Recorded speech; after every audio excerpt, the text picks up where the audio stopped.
Hammaga assalomu alaykum akalar. Bugungi videomizda hozir ko'rib o'tamiz. XM bonus berishni yana boshladi. Depozitsiz mana.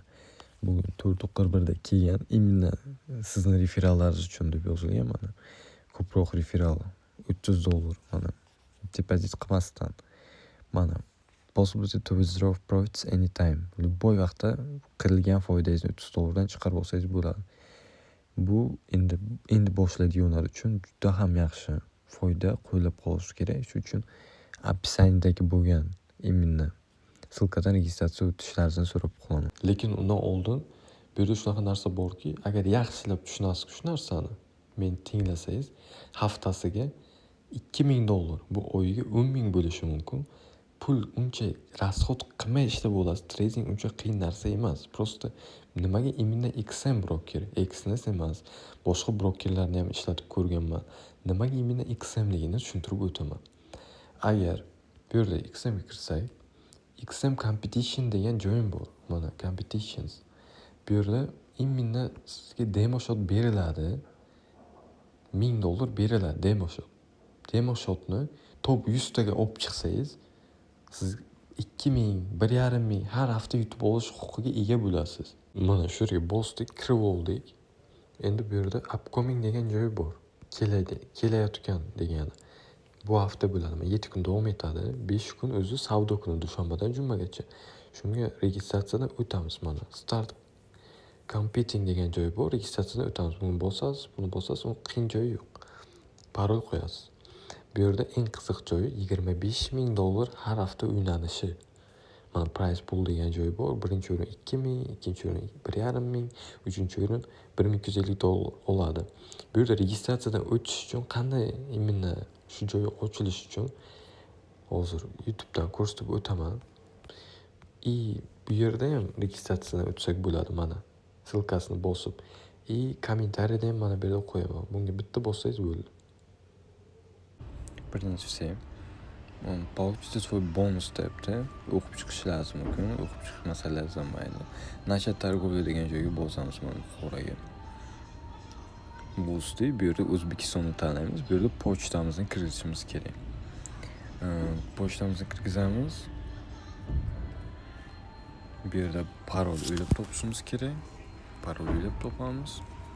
Bu yerdan ham ptichkani bosib registratsiyani o'tamiz. Endi esa elektron pochtangizga SMS yuboradi.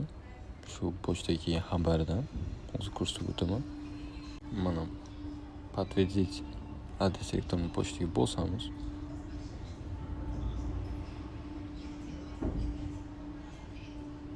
Подтвердить qildik. Подтвердить qilgandan keyin yana chatga подтвердить свой счет. Подтвердитni bosamiz yana bu. Bu yerdan nomerimizni yozamiz. Önümüzde SMS keladi. SMS kirganimizdan keyin ismimizni yozishimiz kerak. Masalan, Shokar. Bu ochsamiz kreditimiz ham bo'ladi. Familiyamizni yozamiz masalan. Medif bo'lsa. Tug'ilgan sanamizni yozishimiz kerak bo'ladi. Masalan, 07 birinchi yil yozish kerak ekan, masalan, kimlik 07. Keyin adresni yozamiz.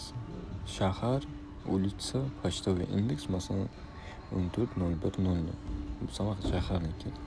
Shuna qilib o'tamiz registratsiyadan. Registratsiyadan o'tgandan keyin shot ochishni tushuntirib o'taman. Sizni o'tib oldik. XM ni yuklab oldik. MetaTrader 5 yoki MetaTrader 4 ni tanlashimizga to'g'ri kerak bo'ladi. O'zim tavsiya beraman MetaTrader 5 ni, chunki ancha osonroq mana yopilmagan, ochilmagan zerkalarimiz bor bu yerda. Shuning uchun kirib oldik. Bu yerdan keyin pasport подтверждениеdan o'tishimiz kerak. Shotimizni подтвердить qilish uchun подтвердить shot degan joyni bosamiz. Разрешить qilamiz. Обязательно informatsiya degan joyga подтвердитni bosamiz. Birinchi bajarildi. Endi ikkinchisiga o'tib загрузка документов degan joyga bosamiz. Bu yerda dokumenti не загружены hali o'tmagan deyapti. Pastga tushamiz, начать verifikatsiyani bosamiz. Verifikatsiyaga bosganimizdan so'ng начать проверкаga bosamiz. Pasport degan joyga bosib olib, eski pasport bo'lsa, oldini rasmga olamiz. oldin rasmga olgandan so'ng bizni yuzimizni Face ID'dan o'tkazishni so'rab o'tadi. Shotni qanday ulaymiz? Masalan,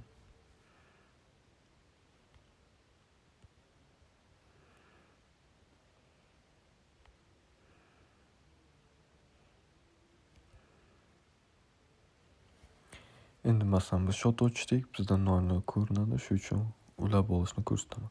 My shot degan joyga bosamiz.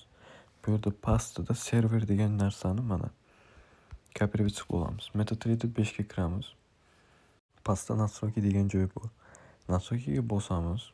Pluschani bosib bu yerda shu kopировать qilgan narsamizni shunday qo'yamiz. Tamam. Bu yerda loginni ham xuddi shu yerdan bosib olamiz. Mana nomer shoti. Boshda yozgan parolingizni kirgizamiz. Yozib kirgizamiz, keyin bossak kiradi. Hisob to'ldirish uchun yana XMga qaytamiz.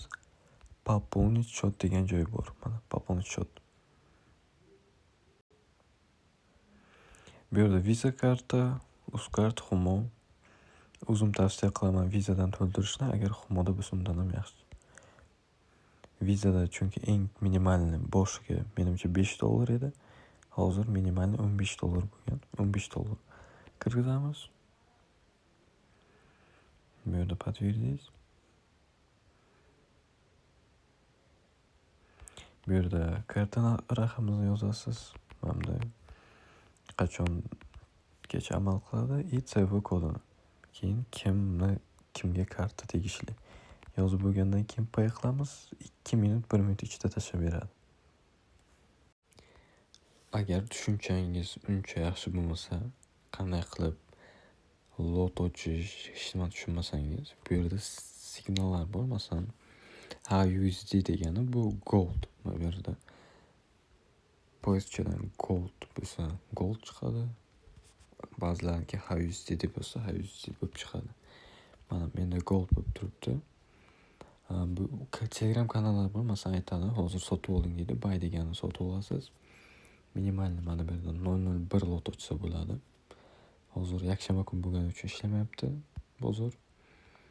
Bu yerda 001 lotdan ochiladi. Eng minimal risk uchun. Agar ozgina katta